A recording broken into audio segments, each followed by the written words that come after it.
Lecture des lettres des Pères du désert, une émission proposée par Hélène.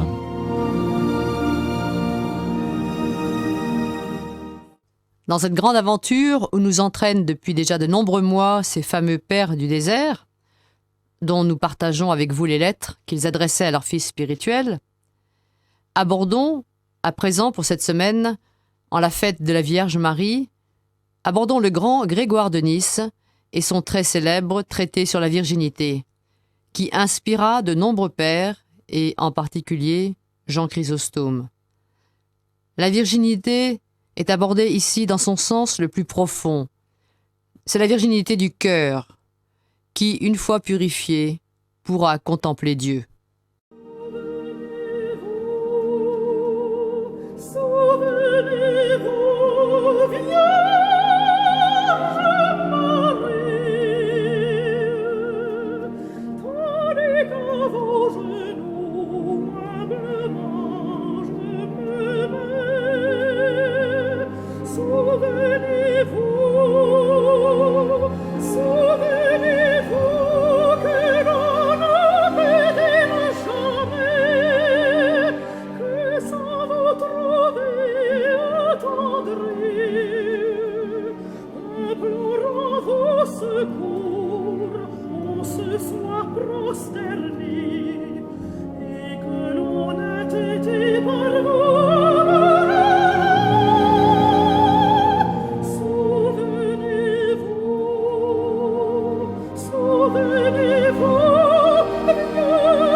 Nous parlions la dernière fois avec Grégoire de Nice, dans son traité de la virginité, nous parlions des 4 éléments, le chaud et le froid, l'humide et le sec. Nous allons voir aujourd'hui comment harmoniser les contraires.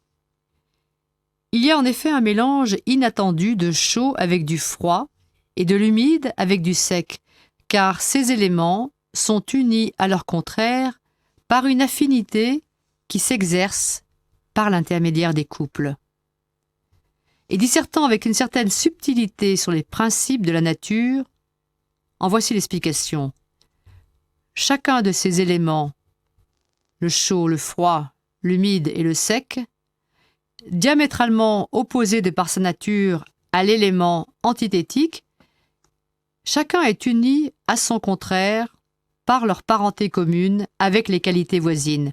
En effet, comme le froid et le chaud se trouvent à un égal degré dans les éléments humides et secs, et qu'à l'inverse, l'humide et le sec entrent pareillement en composition dans les éléments chauds et dans les éléments froids, l'identité des qualités qui apparaît également dans les contraires produit d'elle-même la réunion des éléments contradictoires.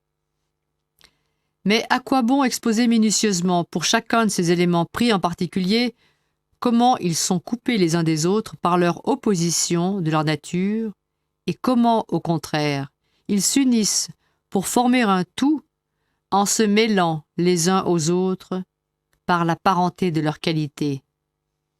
Si nous avons rappelé ces faits, c'est parce que le médecin, qui avait compris la nature du corps grâce à cette spéculation, il conseillait de veiller autant que possible à l'égalité des forces entre ces qualités, car en cela consiste la santé, qu'aucun élément ne l'emporte en nous sur l'autre. Nous devons donc prendre soin d'une telle constitution pour demeurer en bonne santé et équilibrer le froid et le chaud, l'humide et le sec. Il faut donc veiller à l'égalité des forces entre ces qualités pour demeurer en bonne santé. Si toutefois il y a du vrai dans nos propos, et n'introduire dans aucune des parties qui nous constituent ni accroissement, ni amoindrissement par une rupture d'équilibre en notre régime de vie.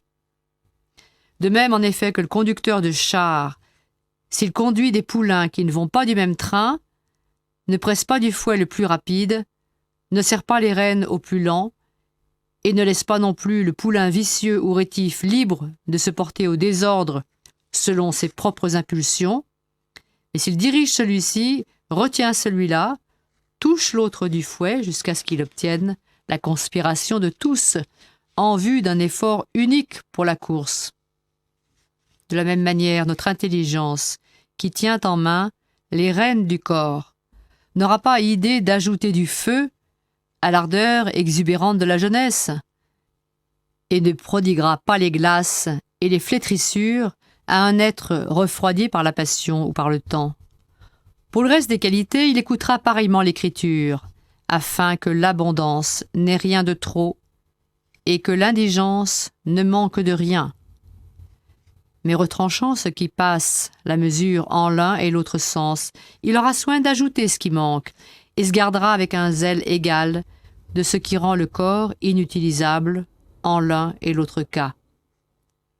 Ne poussant point sa chair par un bien-être excessif à l'indiscipline et à l'indocilité, ne la rendant pas non plus par un accablement sans mesure, maladive, relâchée et sans vigueur pour le service qu'elle doit rendre.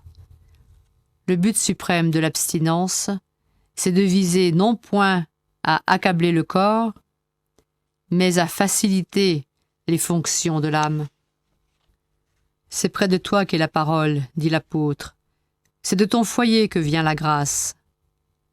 Là se trouve l'atelier des vertus, où ce mode d'existence s'est complètement purifié, à force de progresser vers le sommet de l'exacte discipline.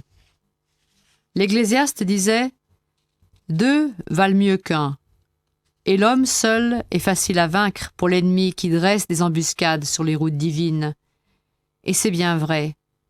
Malheur à celui qui est seul lorsqu'il tombe, parce qu'il n'a personne pour le redresser.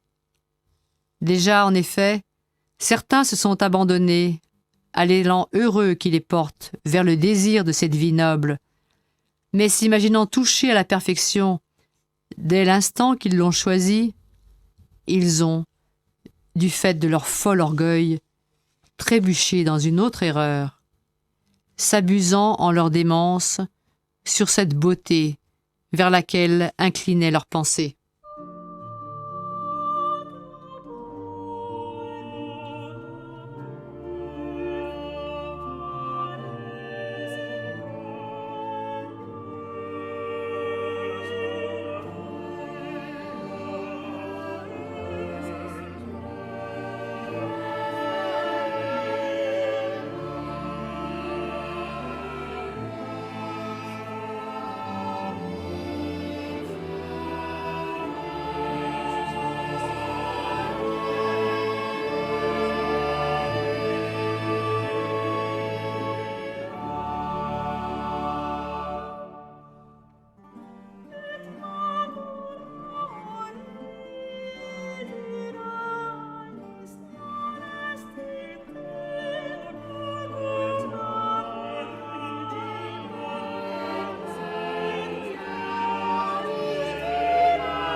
Nous parlions donc des débutants avec le grand risque du fol orgueil.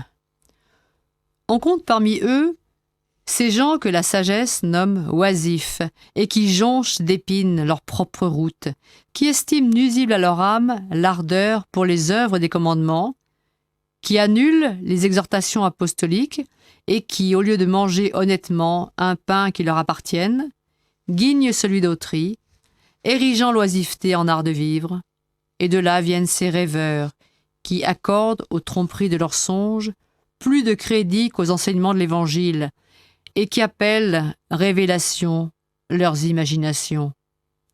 Ils en sont ceux qui s'introduisent dans les familles et ces autres encore qui prennent pour de la vertu leur vie insociable et sauvage, ignorant le commandement de la charité et ne connaissant même pas le fruit de la longanimité et de l'humilité.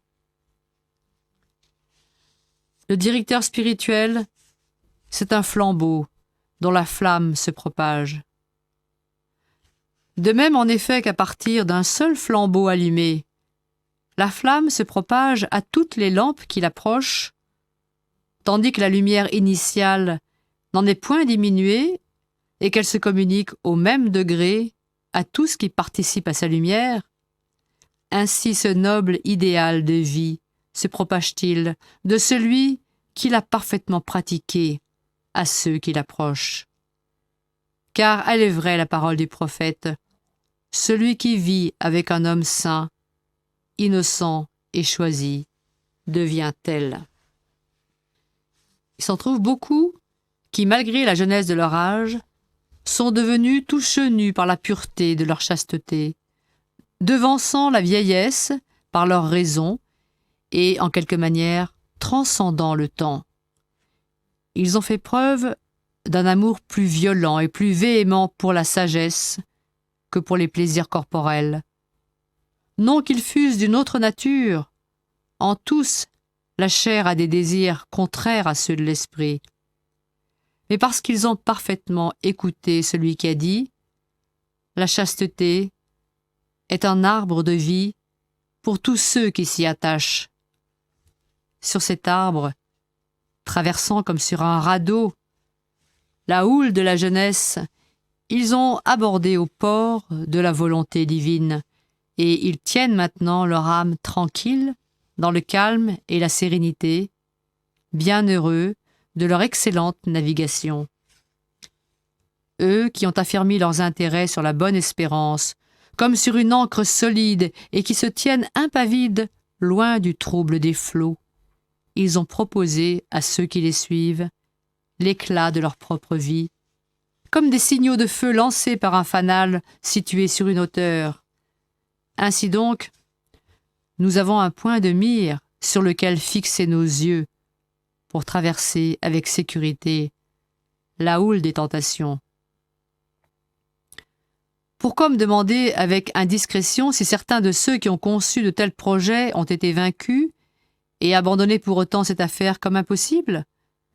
Regarde vers celui qui a réussi et affronté hardiment cette bonne navigation sous le souffle de l'Esprit Saint, avec pour te diriger le Christ comme pilote. Ceux, en effet, qui descendent sur la mer, dans des navires et qui trafiquent sur les grandes eaux, ne regardent pas l'éventualité d'un naufrage comme un obstacle à leurs espoirs. Ne serait-il pas souverainement absurde de juger mauvais le comportement d'un homme qui a trébuché dans cette vie de perfection rigoureuse et de décider qu'il est meilleur d'avoir passé sa vie entière jusqu'à la vieillesse dans des chutes? S'il est en effet dangereux d'approcher ne fût-ce qu'une seule fois du péché, et si tu en conclus qu'il est plus sûr de ne pas même entreprendre la poursuite de ce but sublime, combien est-il plus funeste d'avoir fait du péché l'occupation de son existence et de demeurer ainsi absolument étranger à la vie pure? Comment écoutes-tu le crucifié, toi qui es vivant? Comment écoutes-tu celui qui est mort au péché, toi qui te portes bien du péché? Comment écoutes-tu celui qui t'ordonne de le suivre alors qu'il porte la croix sur son corps comme un trophée pris à l'ennemi? toi qui n'es pas crucifié au monde, et qui n'admets pas la mortification de la chair, comment obéis-tu à Paul, qui t'exhorte à offrir ton corps en victime vivante, sainte et agréable à Dieu? Toi qui te modèles sur ce siècle et ne te transformes point par le renouvellement de ton intelligence, toi qui ne marches point dans la nouveauté de cette vie, mais qui es encore attentif à suivre la vie du vieil homme, comment exerces-tu ton sacerdoce pour Dieu, alors que tu n'as pas été oint que pour offrir un don à Dieu, non point un don absolument étranger, prélevé sur des biens qui s'attachent à toi du dehors, mais le don véritablement tien, l'homme intérieur, qui doit être parfait et immaculé, conformément à la loi, au sujet de l'agneau, indemne de toute tâche et de toute infirmité.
Si tu désires aussi que Dieu se manifeste à toi, pourquoi n'écoutes-tu pas Moïse, ordonnant au peuple de se garder pur des relations conjugales pour recevoir la manifestation de Dieu?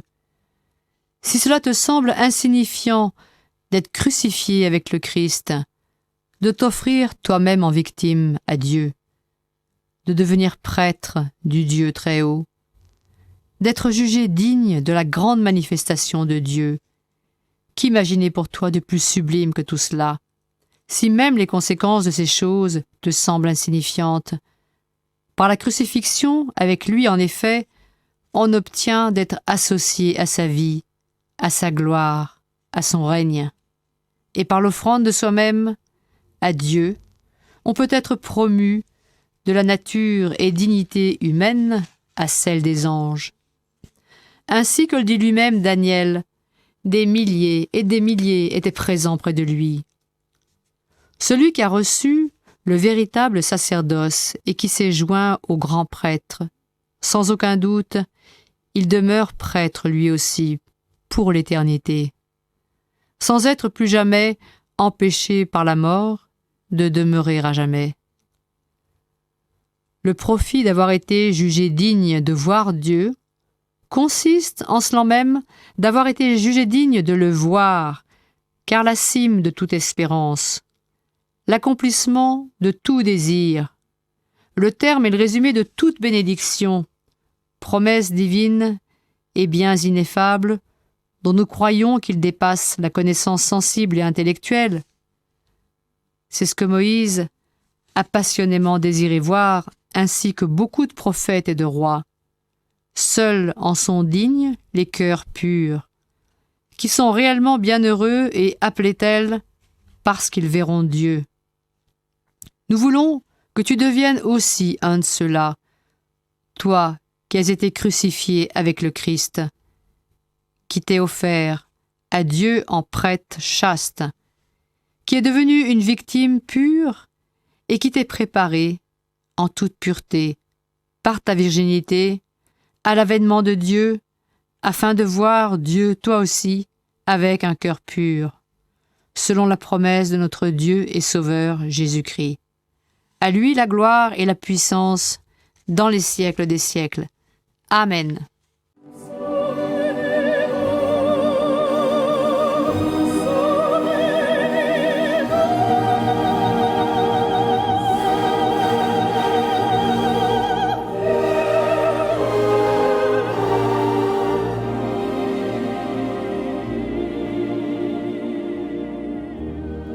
C'était les lectures des Pères du désert, une émission proposée par Hélène.